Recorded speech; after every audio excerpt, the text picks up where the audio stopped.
महाराष्ट्राचा आवाज, आपल्या हक्काचा.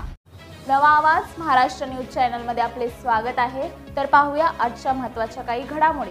अंबरनाथमध्ये शिवसेना महिला आघाडीच्या उपजिल्हा संघटक मीना सुरेश वाळेकर यांच्या वतीने आयोजित मंगळागौर कार्यक्रम मंगळवारी महिलांच्या तुफान गर्दीत पार पडला.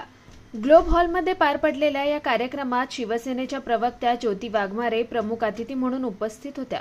शिवसेना महिला आघाडीच्या वतीने यापूर्वी अंबरनाथ पूर्वेत मोठ्या गर्दीत मंगळागौर कार्यक्रम पार पडला होता. यानंतर आता अंबरनाथ पश्चिमेत उपजिल्हा संघटक मीना सुरेश वाळेकर आणि शिवसैनिक पवन सुरेश वाळेकर यांच्या माध्यमातून भव्य मंगळागौर कार्यक्रम आयोजित करण्यात आला होता. या कार्यक्रमात महिलांनी मंगळागौरीचे खेळ, नृत्य सादर केली. मीना वाळेकर यांच्या सून प्रणाली वाळेकर यांनी सासू सुनेच्या नात्याचं भावनिक क्षण उलगडणारं हृदयस्पर्शी नृत्य सादर केलं, जे पाहून सर्वांचेच डोळे पाणावले. या कार्यक्रमाचं शिवसेना प्रवक्त्या ज्योती वाघमारे आणि आमदार डॉक्टर बालाजी किनीकर यांनी कौतुक केलं. या कार्यक्रमाला शिवसेनेच्या प्रवक्त्या प्राध्यापक ज्योती वाघमारे, उपनेत्या विजया पोटे, कल्याण जिल्हा संघटक छाया वाघमारे, डॉक्टर शिल्पा बालाजी किणीकर, अंबरनाथ विधानसभा संघटक सुवर्णा साळुंखे, शहर संघटक मालती पवार, रेखा करंजुले, अनिता लोटे, ज्योत्स्ना भोईर, सुरेश वाळेकर, शहर प्रमुख श्रीनिवास वाल्मिकी, पवन वाळेकर, आकाश वाळेकर, माजी नगरसेवक लेनिन मुकू, कुणाल भोईर, स्वप्नील बागुल, संदीप लकडे, प्रकाश वाळुंज यांच्यासह अनेक मान्यवर उपस्थित होते.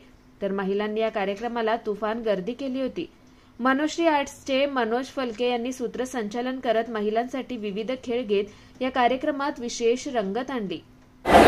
आज महाराष्ट्र राज्याचे लाडके उपमुख्यमंत्री एकनाथजी शिंदे साहेब यांच्या मार्गदर्शनाखाली आणि आपल्या अंबरनाथ नगरीचे लाडके आमदार मान्य बालाजी किणीकर साहेब यांच्या नेतृत्वाखाली आमच्या महिला आघाडीच्या सगळ्या रणरागिणी, विशेष करून आमच्या मीनाताई वाळेकर असतील आणि इतर सगळ्यांनी अतिशय सुंदर हा मंगळागौरीचा सोहळा आयोजित केला.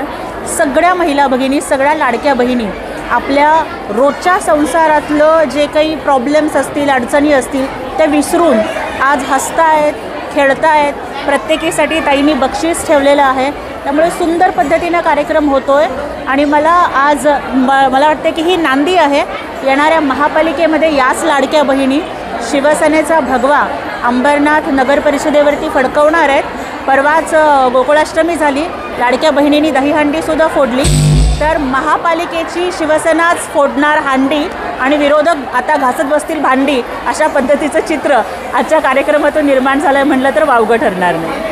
प्रत्येक पक्ष असू द्या, घर असू द्या, काही अशा पद्धतीच्या प्रवृत्ती असतात. त्या अशा प्रवृत्तींच्या विरोधामध्ये मी या ठिकाणी बोलले आणि मी महाभारताचं उदाहरण दिलं आणि सांगितलं की 5 एक जणसुद्धा गेला नाही आणि 100 एक जणसुद्धा वाचला नाही, कारण त्या 5 पांडवांच्या पाठीशी भगवान श्रीकृष्ण उभे होते. त्याचप्रमाणे मान्य बालाजी किणीकर साहेबांच्या पाठीशी एकनाथजी शिंदेसाहेब खंबीरपणाने उभे आहेत. या सगळ्या लाडक्या बहिणी खंबीरपणाने उभे आहेत. त्यामुळं तुम्ही किती बी लावा शक्ती, किती बी लढवा युक्ती, तुम्ही करारे किती बी हल्ला, लय मजबूत शिवसेनेचा बालेकिल्ला असं चित्र अंबरनाथमध्ये आहे. आमच्या उपजिल्हा संघटक मीनाताई वाळेकर, पवन वाळेकर व आकाश वाळेकर यांच्या अथक प्रयत्नाने आज या ठिकाणी मोठा उत्साहामध्ये मंगळागौर कार्यक्रम आयोजित केला आहे आणि त्यासाठी आमच्या प्रवक्त्या वाघमारेताई या ठिकाणी प्रमुख पाहुणे म्हणून आल्यात. या विभागातील सर्व महिलांनी, ज्या आमच्या लाडक्या बहिणी आहेत, त्यांनी चांगला सहभाग घेऊन मोठ्या उत्साहाने हा प्रोग्राम साजरा केला जातो है. इस बड़े डिजिटल दुनिया में हर बिजनेस की एक कहानी है जो सुनाई जानी बाकी है. THRM में हम आपके डिजिटल सपनों को हकीकत में बदलते हैं. सोशल मीडिया से लेकर वेबसाइट्स तक, SEO से लेकर गूगल माई बिजनेस तक हम आपकी ऑनलाइन प्रेजेंस मैनेज करते हैं, वो भी ऐसे प्राइसेस में जो आपकी जेब पर भारी ना पड़े. उल्लासनगर से लेकर फोर्ट मुंबई तक हम आपके डिजिटल सफर में आपका साथ देंगे. हमारे साथ जुड़िए और अपने बिजनेस को डिजिटल युग में फलते फूलते देखिए. THRM डिजिटल मार्केटिंग एजेंसी, जहां से आपका डिजिटल सफर शुरू होता है. बातम्या पाहण्यासाठी चॅनलला सबस्क्राईब करा, बेल आयकॉनवर क्लिक करा आणि रहा सतत अपडेट. तुमच्या परिसरातील काही घडामोडी किंवा समस्या असतील तर आमच्या वृत्तवाहिनीला संपर्क करा आणि तसेच सतत अपडेट राहण्यासाठी आमच्या वृत्तवाहिनीला सबस्क्राईब करा आणि बेल आयकॉन दाबायला विसरू नका.